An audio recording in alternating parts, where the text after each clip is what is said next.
پھر جب اللہ نے فیصلہ کیا تو بیسکلی وہ انسانوں کی دعائی نہیں تھی طوفان نوح، وہ جو کشتی والے تھے، جو اس میں نیک بندے تھے، ان کو شامل کیا گیا، اور جو چرندے تھے پرندے تھے اس میں داخل کیے گئے جن کی آگے نسل بننی تھی، اور جو اس کے علاوہ مخلوقیں تھیں ان کے دماغ کو بند کر دیا گیا صرف ان کو تباہ کرنے کے لیے۔ اور ان کو جب طوفان نوح پانی چڑھا، آسمان سے بھی پانی برتا اور سمندروں نے اپنا پانی اچھال کر زمین کو اوپر چڑھا دیا، غرق ہو گئی ہر چیز، وہ تباہ و برباد ہو۔ یہ حقیقت ہے۔ ہمارے تو بس علماء کے پاس جتنا علم ہوتا ہے اتنی بات کرتے ہیں، بات تو علم کی ہے، بات مذہبی کتابوں کی نہیں ہے۔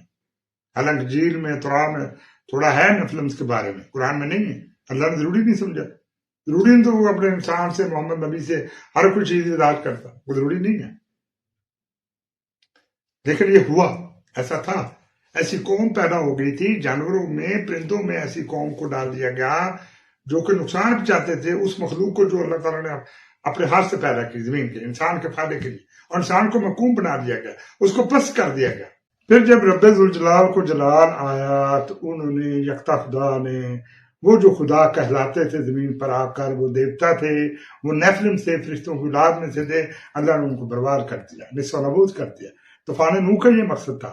خالی انسانوں پر آنا ہوتا تو ان کے لیے تو تھوڑا زلزلہ آ جاتا ہو ایک ہی خطے پر تو ختم ہو جاتا، لیکن یہ ساری دنیا پر وہ پھیل چکے تھے،